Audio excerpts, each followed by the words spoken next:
What is up guys, Jarv here, back today jumping into Destiny 2. We are back with a This Week in Destiny, so if you want to find out everything you can expect from the week ahead, then be sure to stick around and enjoy the video. If you do enjoy the video, be sure to leave a comment and rating down below, and remember to subscribe for more Destiny 2 content. Just over 70% of the viewers on the channel aren't currently subscribed, so be sure to hit that red button and ring that bell to make sure you don't miss an update. But without further delay guys, let's jump into the video.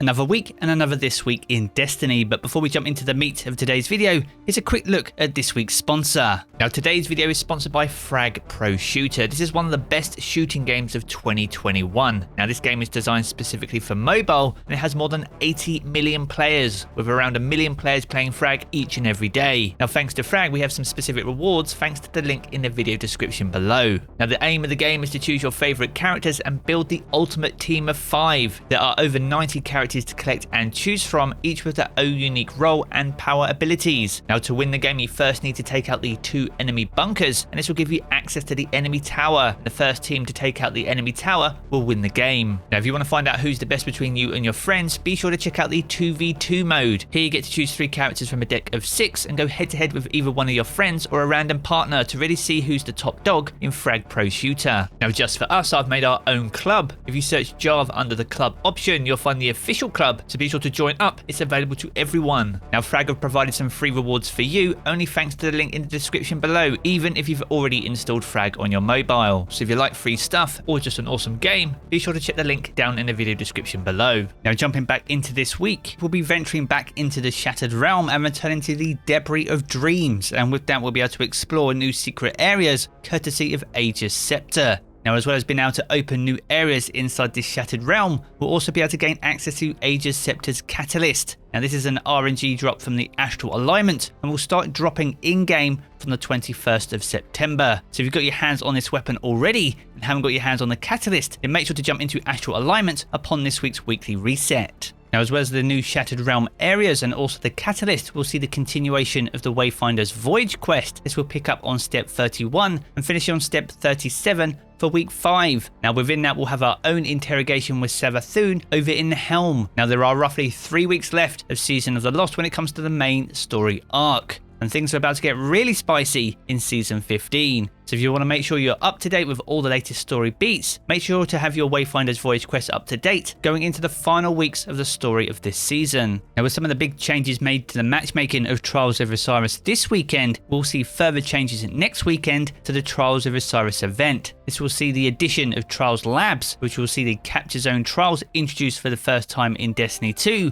as well as the disabling of special ammo replenishing on reviving a teammate. This is to help reduce the amount of snowballing within rounds by picking up the ammo from fallen allies. Bungie will also be disabling the matchmaking counter for trials in the lobby, so you won't be able to see how many players have joined, but you'll still be told when they join in the matchmaking process. This will help to prevent the amount of teams backing out during the matchmaking phase in the hope of matching either solo or duo players. And alongside those additions, they're also issuing a fix which is preventing us from masterworking weapons from Sate 14's rank rewards. So if you've been picking these up as you've been leveling up Trials of Osiris and haven't got a masterwork on them, then there should be a fix before next week's Trials event. Now moving back into the weekly activities, as for the Vault of Glass, the raid challenge for this week will be Ensemble's Refrain. This is where every teleported player has to destroy 1 oracle in each wave, and if you can successfully complete the raid challenge, you'll gain access to an extra chest and also the time loss weapon for the week. Now the time loss weapon for this week is the Corrective Measure. Now this is one of the best machine guns available in the game currently, and as with all time loss weapons, they all drop with double perks, ensuring that you pretty much have a god roll each and every time. But if it's not weapons that you're looking for and you're looking for high stat armor, the armor's stat focus for this week will be Resilience. So if you're looking for that extra resilience for your Titan, then this week will be the week to jump into the Vault of Glass raid. Now, as well as the bonus to Trials ranks and also the introduction of Trials Labs, we'll see the Crucible rotator change around to Clash. So if you're looking for that team deathmatch 6v6 game mode and want to try something a little bit different before the weekend rolls around, then be sure to jump into Clash upon this week's weekly reset. Now, as for the Nightfall this week, this will be the Devil's Lair, so we return to the Cosmodrome and the OG strike from Destiny 1 for the Nightfall this week. Now, as for the Nightfall weapons, we've had the entire rotation of all pairings of Nightfall exclusive weapons, and with that in mind, this will see the return of the Comedian Shotgun, but also the Shadow Price Auto Rifle. So if you weren't able to get great rolls on those the first time they were available this season, then Devil's Lair will be your chance once again upon this week's weekly reset. Now, moving over to Europa for this week, the Eclipse Zone can be found over in Cadmus Ridge, so if you're still working on those augments way back from Beyond Light, then be sure to head over there to find your target. Now, as for the Empire Hunt, this now rotates around to the Technocrat. The Empire Hunts are fantastic sources for Pinnacle gear, so if you're still chasing down that Pinnacle power cap, then be sure to jump into the Empire Hunt this week, as it's an easy source of Pinnacle loot. The same can be said for the Exo Challenge. This will be Simulation Safeguard for this week and can easily be done solo or as part of a fire team, and much like the Empire Hunt, it's also a fantastic source of Pinnacle loot. Now, with the weekly activities out of the way, it's a perfect chance to take a look at the seasonal challenges for week 5 of Season of the Lost. We have 7 new seasonal challenges to get through this week, one of those being Wayfinder's Voyage 5, where we need to use the Wayfinder's Compass to complete Wayfinder's Voyage 5 and also defeat Taken with Bows anywhere in the system. We also have Deceiving Appearances, so we need to use Ager's Scepters to carve paths through illusionary barriers in the Shattered Realm and claim the treasures they conceal, and additionally align beacons within the Shattered Realm itself. Alongside this, we have Ascendant Ballast 2, so we need to gather Ascendant Anchors from patrol destinations and the Shattered Realm. Now, all 3 of those challenges offer Wayfinder's Compass calibration level, so if you're still leveling up your Wayfinder's Compass, make sure to get those 3 done at least to make sure you're not missing out on any mods, perks or upgrades.